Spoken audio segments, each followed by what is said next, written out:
Hai, apa kabar semuanya? Semoga kabar Anda baik-baik saja. Terima kasih karena sudah memberikan support dan juga kesetiaan Anda untuk membangun channel Codot Film. Yuk kita lanjutkan alur ceritanya, sambil siapin kopi dan cemilan, setting suara volume full. Gasken. Puncak angin, matahari terbenam yang mempesona. Di alun-alun batu hijau besar, douki yang kuat dan bilah angin tajam berulang kali ditembakkan, meninggalkan banyak bekas luka dalam yang jelas dan terlihat di permukaan keras di sekitarnya. Semua orang menahan napas saat ini. Tatapan mereka mengikuti dua sosok manusia yang muncul dan menghilang saat mereka bergerak dalam sekejap. Pertarungan yang semakin sengit dan memanas menyebabkan banyak orang yang jantungnya melompat ke tenggorokan saat mereka menyaksikan pertempuran eksplosif kedua belah pihak. Kesan asli mereka tentang Xiao Yan adalah seseorang yang seharusnya dikalahkan pada kontak pertama, tetapi dia secara tak terduga tidak menunjukkan tanda-tanda dirugikan dalam pertarungan. Sebaliknya, dengan serangan jarak dekat yang sangat ganas itu, dia benar-benar samar-samar tampak seperti sedang menekan Nalan Yanran dalam hal serangan. Ini benar-benar mengejutkan murid-murid Mystic Cloud Sekte yang awalnya mengira bahwa kemenangan mudah dalam genggaman mereka. Tentu saja, ini tidak hanya terjadi pada murid Sekte Mystic Cloud biasa. Setelah Xiao Yan diam-diam menggunakan api surgawi untuk sepenuhnya memblokir semua teknik Du kelas Yuan yang telah berulang kali ditampilkan Nalan Yanran, Ketua Mystic Cloud Sekte di platform batu akhirnya menjadi untuk menampilkan ekspresi tidak nyaman. Beberapa teknik Du yang ditunjukkan oleh Nalan Yanran pada dasarnya termasuk tipe yang maju dan sulit dipelajari. Apalagi kekuatan mereka juga cukup besar.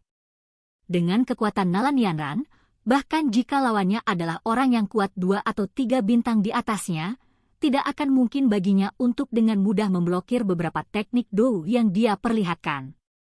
Namun, kenyataan yang muncul di depan mereka dengan jelas memberitahu Yun Leng dan yang lainnya bahwa teknik Do yang memiliki kekuatan besar sebenarnya diblokir oleh Xiao Yan, yang kekuatannya sedikit lebih lemah dari Nalan Yanran, tanpa menderita luka apapun. Penatua pertama. Xiao Yan itu tampak sedikit aneh. Setiap kali teknik Do Nalan Yanran akan mencapai tubuhnya, energi yang kuat dan aneh muncul. Energi aneh inilah yang menyebabkan teknik Do Nalan Yanran tidak dapat memperoleh hasil yang sebenarnya. Setelah menatap tanah terbuka dengan saksama dengan matanya, seorang lelaki tua berjubah putih tidak bisa menahan diri untuk tidak menoleh dan dengan lembut memberitahu Yun Leng dengan wajah serius. Mendengar suara lembut lelaki tua berjubah putih itu, beberapa sesepuh lainnya, termasuk Yun Leng sedikit mengangguk. Dengan kekuatan mereka secara alami bisa merasakan energi aneh yang mengandung panas. Namun, Xiao Yan menampilkan api surgawi, sambil bergerak dengan kecepatan tinggi dan tekniknya dilakukan dengan terampil dan sangat akrab. Oleh karena itu, meskipun Yun Leng dan yang lainnya hanya bisa merasakan sesuatu, tetapi tidak dapat mengetahui apa yang sebenarnya digunakan Xiao Yan. Jangan panik. Izinkan saya untuk merasakannya dengan cermat. Wajah Yun Leng muram saat dia melambaikan tangannya. Dia perlahan menutup matanya dan segera menggunakan douki di tubuhnya untuk terhubung dengan energi di dunia luar yang memiliki afinitas yang sama. Dia kemudian mulai melihat setiap tindakan Xiao Yan dari segala arah. Mendengar kata-kata ini dari Yun Leng, beberapa tetua lainnya bertukar pandang dan tetap diam. Mereka terus menatap pertempuran yang semakin intens. Tidak lama setelah tetua ini terdiam, dua suara angin deras tiba-tiba terdengar di udara.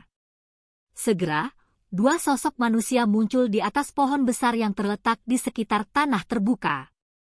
Tatapan mereka menyapu pertempuran yang terkunci tak terpisahkan di bawah dan tidak bisa membantu tetapi merasa sedikit terkejut. Setelah dua sosok manusia muncul, Jia Xingtian dan yang lainnya yang berada di ujung pohon besar melemparkan pandangan mereka. Ketika tatapan mereka tertuju pada pria paruh baya yang tampak sangat tampan yang mengenakan jubah hijau pucat, mereka untuk sesaat terkejut. Segera, mereka tertawa dan menyapanya.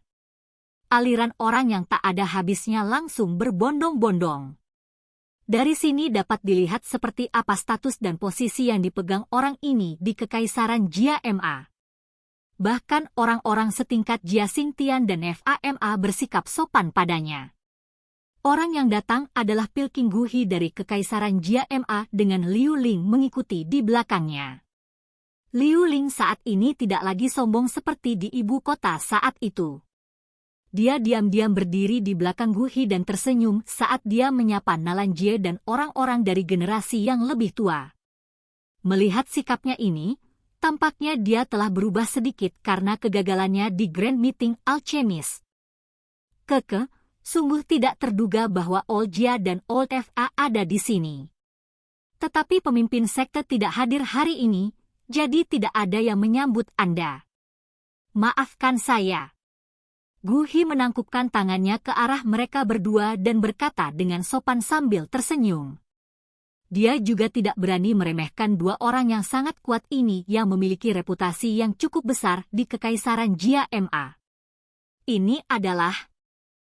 Pandangan menyapu Guhi tiba-tiba berhenti di tubuh Hai Bodong. Keraguan melintas di wajah Guhi.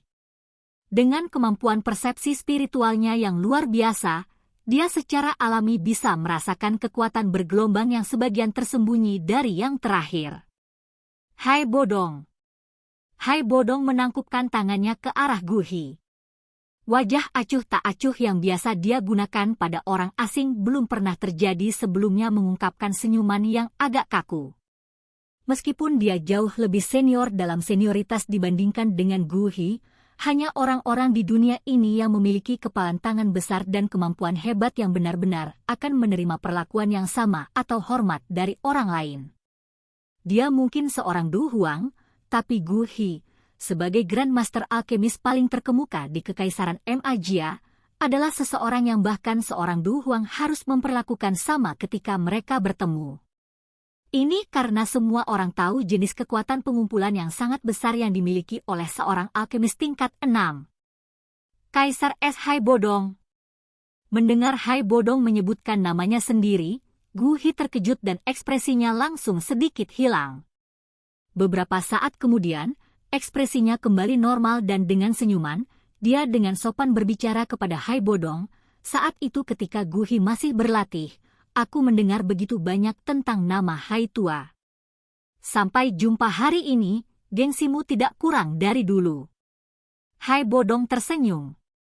Karena pihak lain memperlakukannya dengan cara ini, dia tentu saja tidak bisa kurang sopan. Setelah mereka berdua dengan sopan bertukar beberapa kata, Guhi akhirnya mengalihkan pandangannya ke arah medan pertempuran.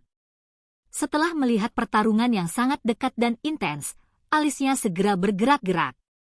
Dia bertanya dengan heran, orang itu adalah Xiao Yan dari klan Xiao. Itu benar, tapi dia bukan orang yang tidak berguna. Tawa pahit terdengar di samping Guhi. Ketika yang terakhir melirik, dia menyadari bahwa Nalan Jie yang menjawab. Guhi mengangguk. Tatapannya kembali ke Xiao Yan yang telah berubah menjadi bayangan hitam di medan pertempuran.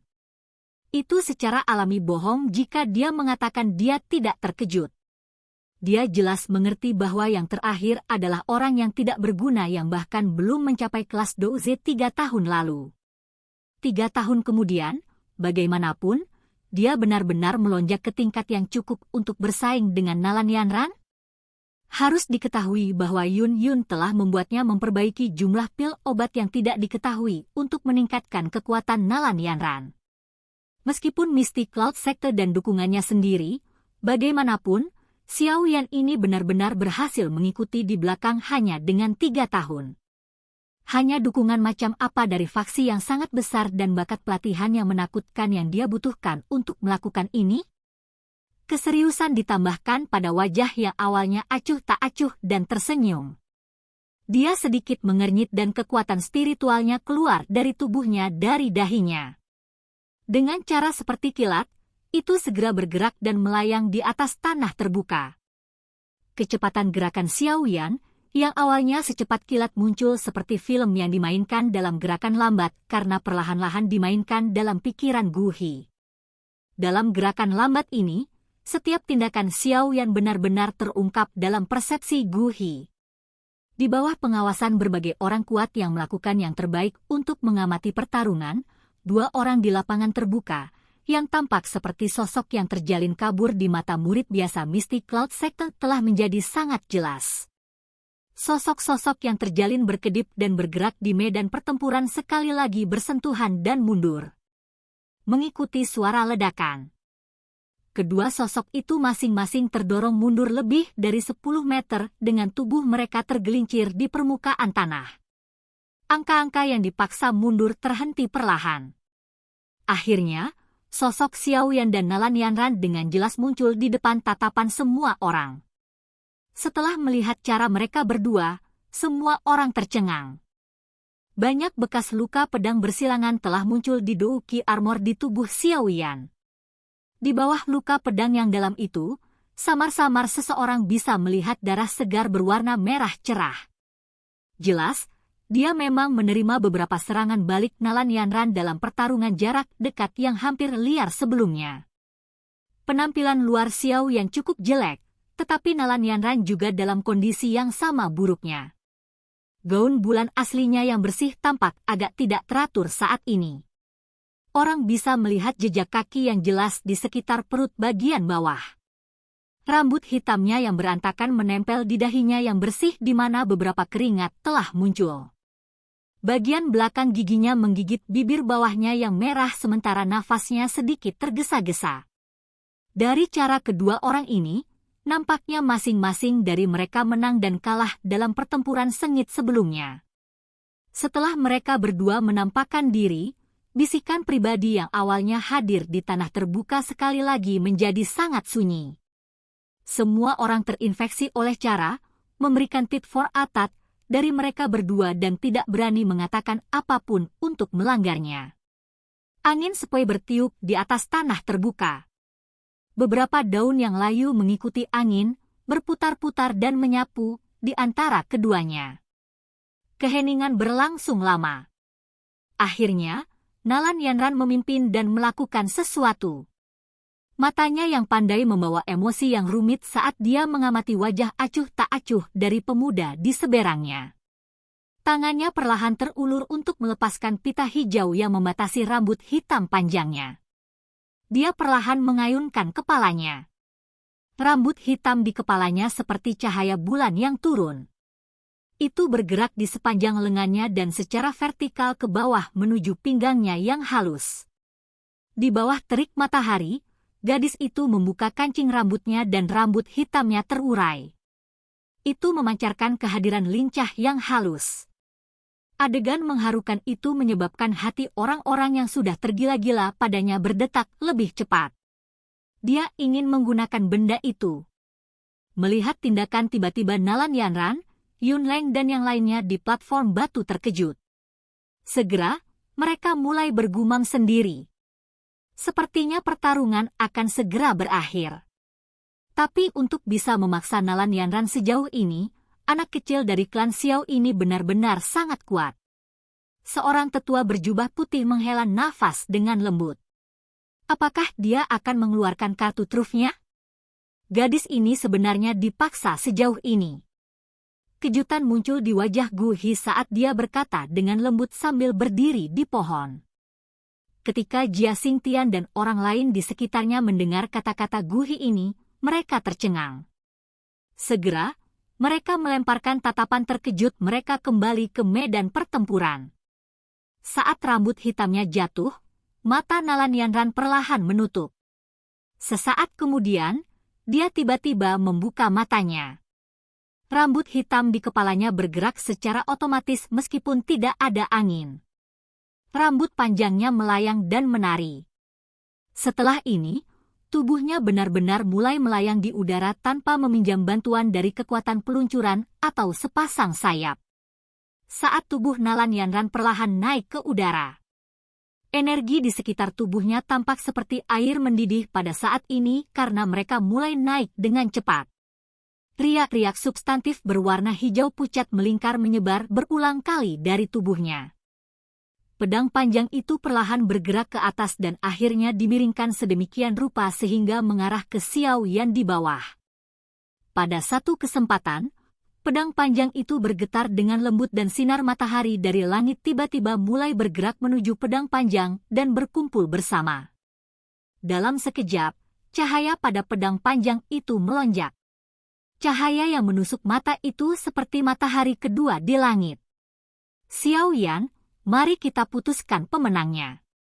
Wajah cantik putih Nalan Yanran tampak agak transparan karena memantulkan cahaya. Dia dengan gemetar menunjuk ke arah Xiao Yan di bawah dan untuk pertama kalinya, dia meneriakkan nama yang pernah sangat dia benci. Xiao Yan mengangkat kepalanya dan menatap cahaya yang menusuk mata itu. Di bawah cahaya itu, energi menakutkan dengan liar diaglomerasi. Apakah dia akhirnya menggunakan kartu trufnya? Karena memang begitu. Saat matanya yang cantik menatap pria muda yang tubuhnya lurus dan tinggi, Nalan Yanran menghirup udara dalam-dalam. Tangannya dengan erat memegang pedang panjang yang telah menjadi sangat berat saat dia mulai menggerakkan pedang dengan kecepatan yang sangat lambat sehingga hampir tidak mungkin bagi seseorang untuk merasakan bahwa pedang itu bergerak. Mengikuti pergerakan pedang panjang, riak energi yang dipancarkannya juga menjadi semakin kuat. Xiao Yan memperhatikan langit dengan acuh tak acuh. Tangan kanannya dengan lembut terulur dan dengan embusan, api berwarna hijau tiba-tiba muncul di bawah pengawasan semua orang yang hadir. Ini adalah, meskipun beberapa murid biasa Mystic Cloud Sector tidak terpengaruh setelah kemunculan api berwarna hijau, para tetua serta Gu Hi dan orang-orang kuat lainnya di pohon tiba-tiba melebarkan mata mereka. Hal ini khususnya terjadi pada kelompok FAMA. Perasaan akrab di hati mereka semakin kuat. Longsword yang bergerak di langit tiba-tiba berhenti. Nalan Yanran menggigit bibirnya dengan bagian belakang giginya. Kedua tangannya memegang pedang panjang yang berulang kali menari dengan sekuat tenaga. Energi menakutkan yang terkandung di dalamnya adalah sesuatu yang menyebabkan dia kesulitan mengendalikannya. Pada saat tertentu, energi pada pedang panjang diseduh ke kondisi puncaknya. Akhirnya, Nalan Yanran berhenti menekannya. Wajah cantiknya tampak serius dan setelah teriakan yang jelas, sinar matahari yang menusuk mata yang sudah memantulkan pedang panjang mulai mengembang dengan tiba-tiba. Dalam sekejap, cahaya intens pada pedang benar-benar menyembunyikan cahaya dari matahari di langit. Windas Peak, Dazzling Sunset. Teriakan lembut jatuh dari langit dan fluktuasi energi yang menakutkan akhirnya dilepaskan. Aura pedang tajam melesat secara eksplosif ke arah Xiao Yan dari segala arah di langit seperti badai yang jatuh. Tanah yang keras dan keras benar-benar retak di bawah tekanan aura pedang yang tajam ini, membentuk garis retakan yang menyebar ke tepi tanah terbuka. Merasakan pedang yang menakutkan arwah di langit, murid Mystic Cloud Sector buru-buru meletakkan tangan mereka di tangan satu sama lain. Gelombang Douqi naik dari dalam tubuh mereka dan akhirnya membentuk penutup energi yang sangat besar yang menyelimuti lebih dari setengah persegi. Hanya dengan mengandalkan itu mereka berhasil melepaskan tekanan yang diciptakan dari aura pedang di langit. Ini sebenarnya adalah Windas Peak. Sungguh tidak terduga bahwa Yun Yun bahkan telah mengajarinya ini. Namun, dengan kemampuannya, dia bahkan tidak bisa menampilkan 20 atau 30% dari kekuatannya. Jia Xingtian bergumam sambil mengangkat kepalanya dan menyaksikan aura pedang yang seperti matahari yang jatuh. Mungkin sudah waktunya anak kecil ini, Jia Xingtian mengalihkan pandangannya ke arah Xiao Yan di medan pertempuran. Dia belum mengatakan semua yang dia inginkan ketika matanya tiba-tiba menyusut. Dia memperhatikan bahwa Xiao Yan tiba-tiba mengeluarkan Yaowan dan Wan, ungu pucat. Dia melemparkannya ke mulutnya dan mengunyahnya sedikit. Segera, dia melebarkan mulutnya dan sekelompok api ungu dimuntahkan dan berhenti di tangan kiri Xiao Yan. TL, Yaowan dan Wan adalah pil yang bukan merupakan pil obat yang tepat. Mereka juga tidak memiliki efek pengobatan atau sangat sedikit. Postur ini, tatapan Jia Xingtian menatap tajam ke arah Xiao Yan yang memuntahkan api ungu. Matanya menyipit hingga hampir menjadi garis lurus. Hari itu, di alun-alun keluarga kekaisaran, pemuda yang dipanggil Yan Xiao itu juga melakukan ini. Jia Xingtian perlahan menoleh dan bertukar pandang dengan Fama. Ekspresi mereka berdua sangat aneh dan menarik. Tampaknya mereka akhirnya mengkonfirmasi sesuatu, Yan Xiao itu Xiao Yan. Tentu saja, Fama, Jia Xingtian bukanlah satu-satunya yang menemukan sesuatu karena tindakan ini. Nalan Jie, Yuzhan, dan yang lainnya di pohon besar juga tercengang pada saat ini. Sebenarnya, orang terpenting tidak sedikit dari mereka. Sebaliknya, itu adalah orang yang digantung di udara dan baru saja menunjukkan teknik Dou yang menakutkan ini. Nalan Yanran, silahkan pergi ke. Oke guys, jangan lupa like, comment, share, and subscribe di channel Codot Film. See you next video, peace out and bye-bye.